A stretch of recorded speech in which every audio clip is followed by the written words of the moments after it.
Yes, yes, tell me. Yes, tell me.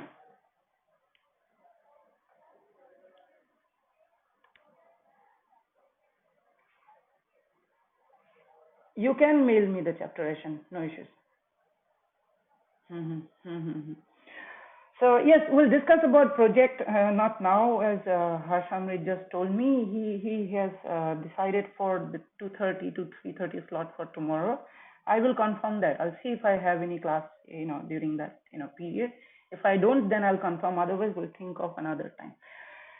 So anyway, we will not discuss about project for now. We will discuss it at the relevant time.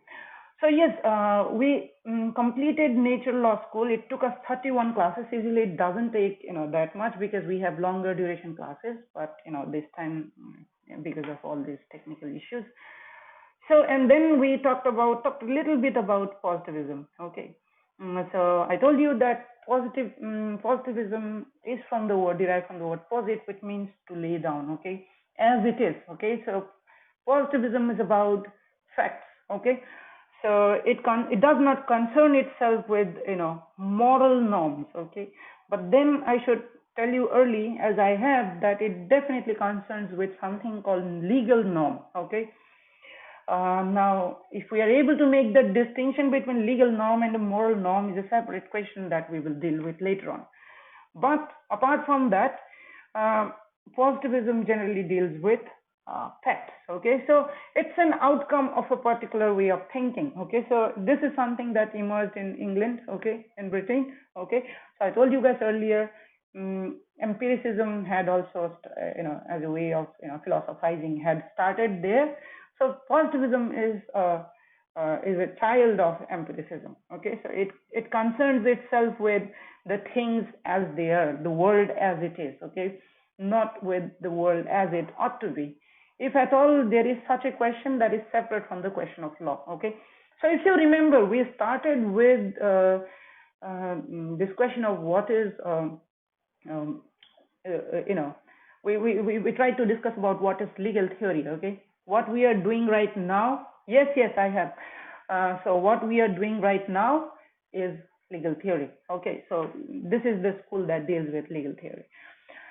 So yes, positivism is based on empiricism. Okay, it's an outcome of empirical way of thinking, quite different from how we understood natural law, from many different approaches that we had to natural law. Okay, so here our author here refers to theological natural law. Okay, justification of natural law in terms of God's command, and then you have metaphysical as well as scientific. Okay, so metaphysical also we have discussed a few, not all of them. Immanuel Kant being another that we have not discussed. But then that nature law is based on that.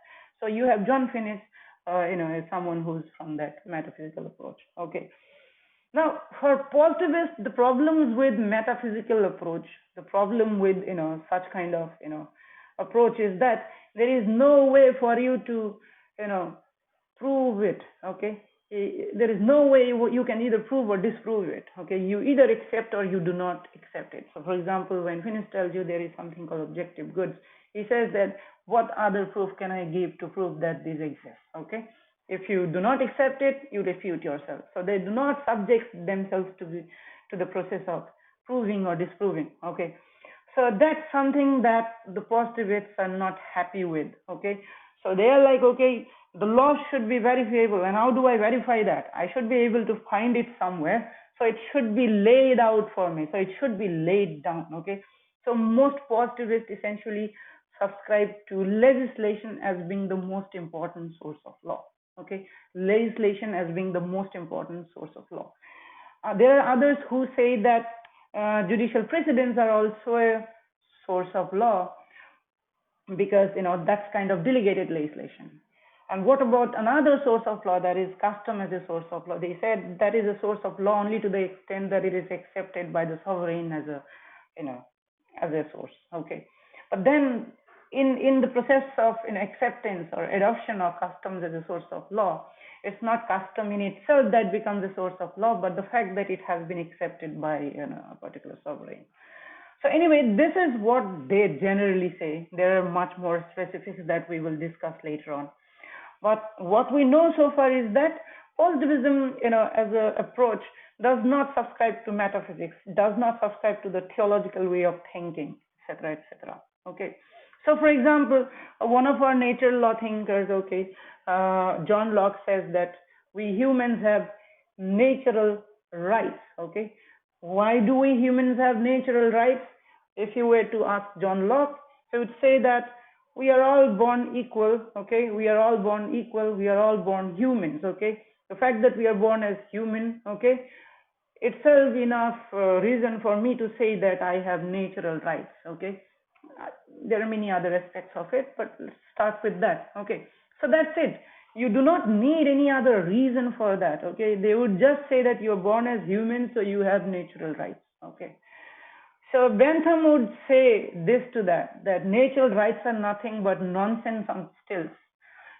Stilts nothing but high-heeled shoes. Okay, so he says that natural rights are nothing but nonsense on high-heeled shoes. Okay, so when he says something like that, what does he say? He says that there is no such thing called natural rights. You do not find it out there. It's not there. Okay, you just claim it and then say that it is there. Okay, so positivists of that approach would say that there is no such thing called natural rights. Then the problem is that where do we get rights from? Okay, so if at all you are concerned about rights being there, okay, it can only be there because the law says so. Okay, which laws? The enacted laws, the legislated laws. You won't find it anywhere out there in the ether, out there in the human nature. It's just not there. So if at all you want something like that, you have to be able to find them in the legislated enacted laws and not elsewhere. So this is like just introduction to the idea of positivism. Okay, they do not believe in higher nature. So I should not say that they do not believe in. Okay, not all of them. Okay, when I say something like that, I think that's more specific to Jeremy Bentham. There are other thinkers. So for example, you have Austin or other thinkers. Okay, who say that yes, we do not say that morality does not exist. Okay, we do not say that higher laws, okay, of any sort, okay, higher ideas do not exist. But then what is the relation between morality, moral principles, with that of the law? Okay, laws in the formal sense of the term. All positivists would agree on this. When they say that there is no distinction on this idea. When they say that there is no necessary connection between law and morality. Try and remember this. Okay, do not forget this. Positivists, apart from their disagreements among themselves, okay, subscribe to this idea that there is no necessary connection between law and morality. What does that mean? They say that there could be ideas of morality. Okay, so even for someone like Bentham, he might come to a moral conclusion based on an utilitarian calculation. Okay, he might say that this is the right thing to do based on the utilitarian calculation. Okay, but then once the rules have been laid down, once the rules have been set, we do not go into that calculation again. Okay, so this is essentially an idea which is subscribed to by all the legal positivists when they say that there is no necessary connection between law and morality. Okay, there could be contingent connection, but there is no necessary connection. So what do I mean by that? So they are essentially saying that when you define what is law, you do not need to engage yourself with the idea of morality. Okay, you can define what is law independent of moral inquiry. Okay, but then that does not mean that morality or principles of morality does not make its way into law. So for example, Indian Penal Code, which is an enacted legislation, is replete with moral questions. So when it proscribes you from killing someone, okay, when it says that you shall not hurt someone, you shall not steal someone's stuff, okay, theft, murder, culpable homicide, hurt, okay, whatever, grievous hurt, whatever, you have those laws laid down, okay, as positive law. But then those are also codification of certain moral principles, okay, certain moral commandments, okay. So what do our positivists have to say about that? They would say that yes, obviously we do not deny that moral rules in fact do make their way into the laws, but there is no necessary connection. So what do they mean by necessary connection? They say that while we conceptually define what is law, we do not need any moral consideration there. Okay. Now the question is whether that is possible or not is a discussion that we will do later on. Whether it is possible for a law to be legally valid but morally egregious, morally completely not acceptable. Okay, is that possible? If you say that that's not possible, then you say that the legality depends on morality. Whereas if you say that yes, it is possible for something to be called a law even when it is morally egregious, okay, outrageous, you are saying that legality or legal validity does not depend on morality. Okay, then how do you define legality? You have to find a definition of law that does not need the questions of morality. So this is the entire enterprise of all the positivists, apart from all the disagreements that they have among themselves. So am I clear up till now? Am I clear to you, all of you, up till now? Okay. Okay. So if there is any confusion, you guys can at any moment interject and ask me. So yes, just a second.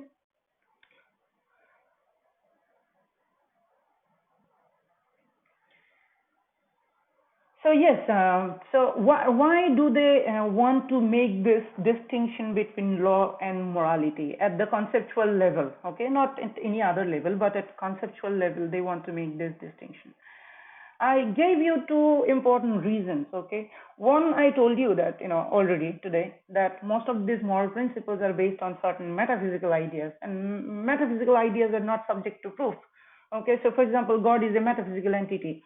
Someone says that God exists, okay, but what proof can be given? Or one might say that okay, everything is a proof of God, but is there any way of disproving God? There is no way you can disprove God, because there is no way you can disprove something that is not subject to proof in the first place. Okay, same goes just the same way, moral principles that many claim, okay, are of the same kind. It's not subject to being disproved. Okay, so that's why positivists do not like such ideas. Apart from that, okay, I also told you guys the other day that we disagree about what is morally right or what is morally wrong. Okay, so if our legal obligation, okay, the obligation to obey the law, were to depend on on its agreement with certain moral principles that we subscribe to, then there'll be certain problems that might arise. So there are 47 of us. We were 50 a little while ago. So there are 47 of us.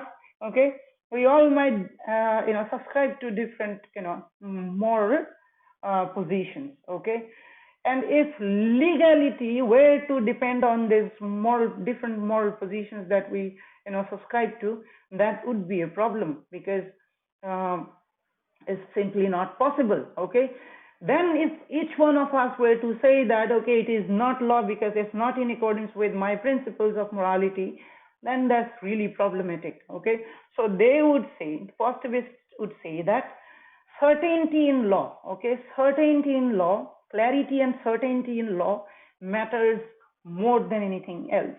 Okay, so for the sake of certainty, for the sake of what do you call it, for the sake of clarity, okay, you need to know what the law exactly is.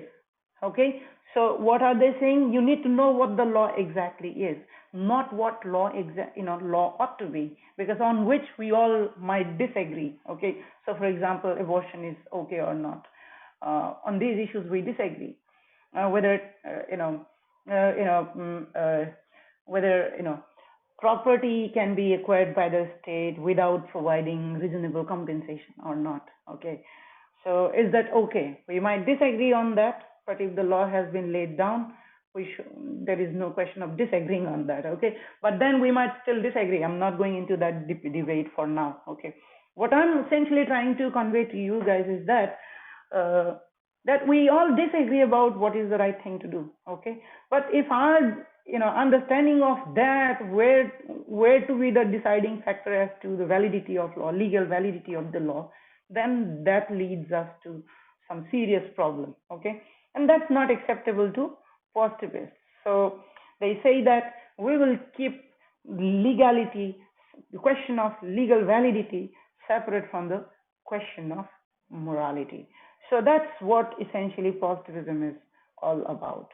Everything else that we discuss, okay, everything else that we discuss will basically be an elaboration of this, broad propositions that we have just discussed. Essentially, the idea that,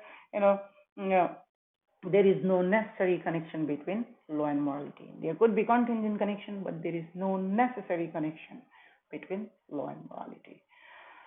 So with that, let me introduce you guys to some basic ideas about what positivism deals with, just for the sake of your knowledge. Okay, I have laid down the very idea of positivism before you, but certain other ideas that you related to what we have already discussed, okay, that you need to know. So some thinkers, okay, some positivists say, okay, essentially two positivists, okay, the first positivist that we are going to discuss, that includes Bentham and Austin. Their idea of law is that laws are commands of the sovereign, okay. So you do not find laws out there in the ether, out there in the nature, but you find them in the law books, okay, in the legislated laws, okay. And those are the commands of the sovereign, okay. Now for some, they need not necessarily be laid down in the form of a statute, but for others, so for Bentham, it is very essential that it is laid down in the form of a code or statute. For Austin, not that much, okay. But they both agree that laws are commands of the sovereign, okay. So they also say that, okay, the analysis of legal concepts, okay, the analysis of legal concepts is worth pursuing, distinct from sociological historical inquiries, distinct from critical evaluation. So the question of existence of law is one thing, whether it is a good law, bad law, egregious law, outrageous law, morally deplorable law, is a separate inquiry. If you remember the intrasystemic sense of the term, okay, that Finis was talking about, that we were discussing the other day, okay. So this is what the positivists are saying, okay. We are only concerned about the concept of legality, okay. We are only concerned about legal concepts, okay, analysis of legal concepts, and that is worth pursuing, separate from anything else. So you do not look at the sociological factors, okay, historical factors that might have led to the emergence of law. You can do that. They are not denying that you can do that, but that's not necessarily part of what jurisprudence prudence do. Okay, that's a separate thing. And same is the case with critical evaluations. I would equate that with questions of morality. That is also separate inquiry. Jurisprudence does not concern itself with that. It is something that most of the positivists agree with. Okay. They also believe that laws are logically complete. Okay. You do not need to look at policies. Okay, you do not need to look into moral aims. Okay, or other social policies. Okay, based on which a law has been brought into into existence. So, for example, a law might have been created to address the situation of pandemic. A law might have been created to address the question of income inequality. A law might have been created so as to ensure equitable health throughout the country. So laws are created, so as to give, so as to realize a particular policy, certain moral or political aims, okay? But once the law has been enacted, those questions are extraneous, okay? So when a judge is to apply the law, they are not going to look into those policies which the legislators had in their mind, okay? All that you should be concerned about what the law says. Okay, so you don't go into philosophizing, just apply the law as it is. But then a word of caution, caveat at this stage is that not everyone subscribe to this general idea. There is a variation on this question: to what extent judges can in fact go about interpreting the law as per their understanding. There is a difference among the positivists on that question. So I hope this is clear to you guys so far. They essentially say that law is logically complete. Okay, so if judge is to decide a matter, the facts come before them, the laws are there, the laws are logically complete. You just apply it to the specific case and then come to a specific conclusion. Okay, an extreme version of this is something known as legal formalism. Remember these words as I explain, because you might be asked somewhere.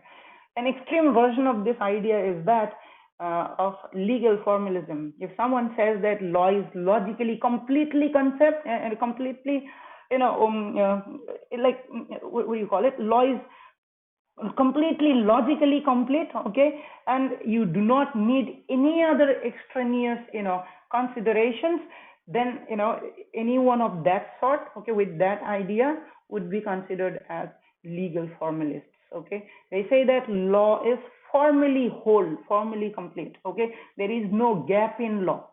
Every legal answer that you need, you will find in the law. So that leaves no room whatsoever, zero room whatsoever for the judges to philosophize. So judges, according to that extreme position, do not have any justification whatsoever to look beyond the law. Okay, law is logically complete. Is a position known as legal formalism. But not all legal positivists are formalists. In fact, most of them are not. Some of them are to a certain extent, but most of them are not. Okay, so yes, keep that in mind. Yes, apart from that, they insist. Okay, they say that you have to make a separation between law as it is and law as it ought to be, as I already explained to you, that the world of law deals with facts, not norms. So we have to keep these two things separate, and hence the idea that there is no necessary connection between law and morality. Okay. I think I more or less dealt with the general ideas. However, there are few more. Okay, so there's this question of so is it merely about the structure of the law, also the ends that the law serve? Okay, so I explained this thing to you. Okay, some say that when judges apply the law, are they to look at the purpose with which the law has been created, the aims and objectives with which the law has been created? Okay, or are they to apply the law with the ignorance of the same? Okay, so there are extremes, okay, on this thing as well. As you have probably already understood, if it were formalists, they will say that just the literal edges, the laws as have been laid down, just the words are sufficient. Okay, whereas there are others who would say that if the words are not sufficient enough for you to derive what the meaning of those combination of words, okay, quite often you will see that even when the legislators try their best to be formally complete, okay,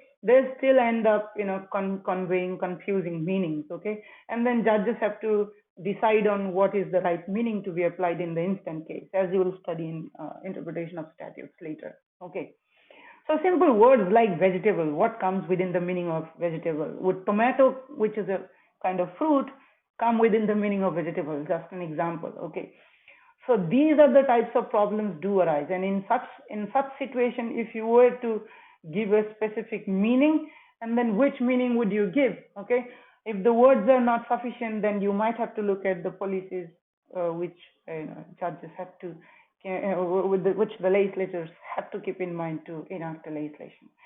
So this is a problem that we have. So positivists, many of them essentially say that okay, a mere structure of the law would suffice. Okay, you do not need to look at the ends, so you do not need to look into the purpose with which the law has been enacted. You merely go for the legislative intent, and the literal edges is sufficient for that. Okay, so They would say that when judges apply the law, okay, when judges decide a particular matter based on application of a certain law, they merely apply the law. They do not create the law. This is a whole, set of discussion that we are going to have on this thing that we will deal with later on. But then you have these two different positions, okay? Some say that judges do not create law. There are other positivists who say that judges do create law. And then you have another question, okay, of the relation between legal validity and efficacy, okay. So quite often positivists will have to struggle with the relation between legal validity and legal efficacy, okay. So what are these two?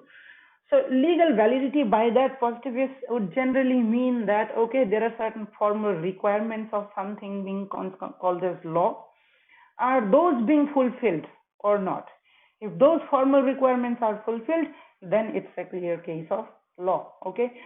But then the question of efficacy comes. So for example, law has been created, but most of the people in that particular legal system, are able to escape the grip of the law, okay. Most of the people are able to escape the grip of law. And in fact, that in most of the legal systems, there is always someone or the other who's able to escape the grip of law, okay.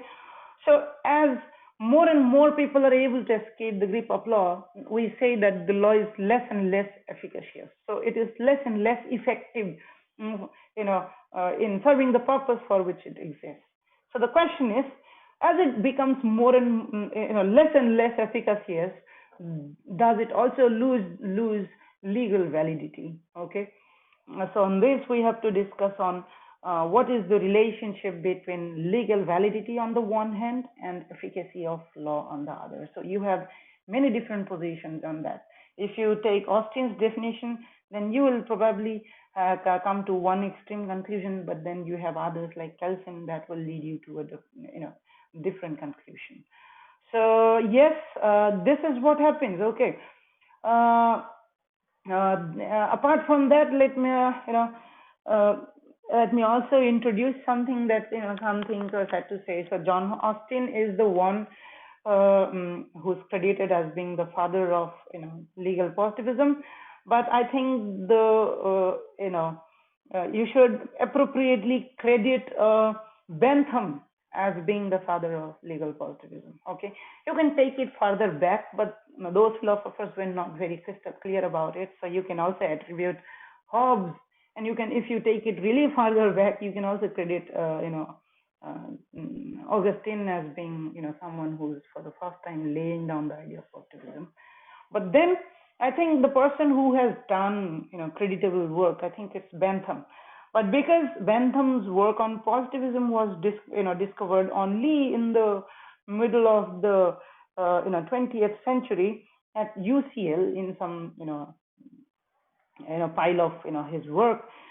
So, but then Austin had by then already become famous for his idea of positivism in the famous book by the name "The Province of Jurisprudence Determined." Okay, so we credit Austin as being the father of legal positivism.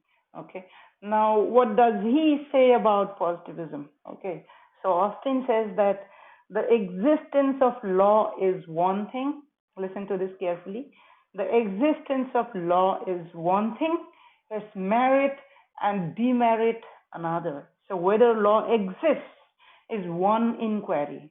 Whether the law is good or bad is a separate inquiry. Then he says, whether it be or be not is one inquiry. So same thing, okay, to be or not to be.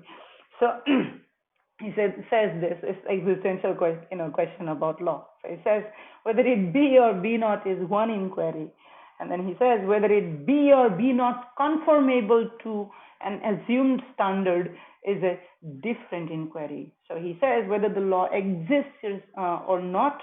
Okay, the fact about existence of law, that is one inquiry. Whether it is in conformation with conformity with some other assumed standard is a completely different inquiry. He doesn't say that the second inquiry does not exist. That exists, but that's not part of jurisprudence. That's not what jurisprudence do. So that's essentially what the position of almost all the positivists on this specific thing. So this positivists separate the question of existence of law and legal system you know from that of merit or quality or exaltation of a particular legal system. So that's it. That's what positivism is essentially all about.